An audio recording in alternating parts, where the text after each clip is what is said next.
ce Dumnezeu? Eu am chef de joc.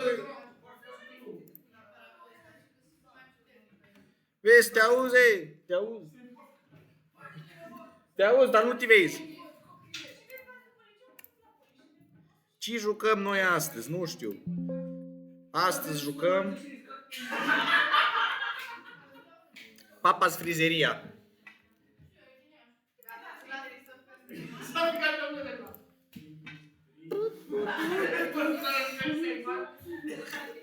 Nu uitați să dați like și subscribe. Continue. Play. Alberto. Ia, Alberto, ce facem noi aici?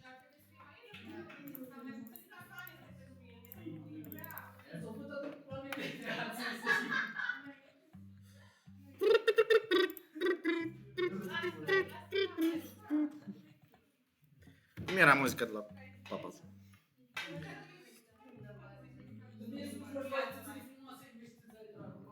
O-te câte cireși ce vrea asta, cireașa mătii. Tu Dumnezeu, ce cireașă. Ce cireașă îți dau eu acum.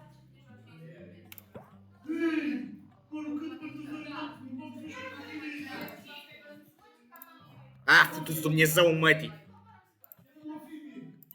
Ah, futu-ți Dumnezeu mătii. Hai, pe doi. Că vrea la mijloc.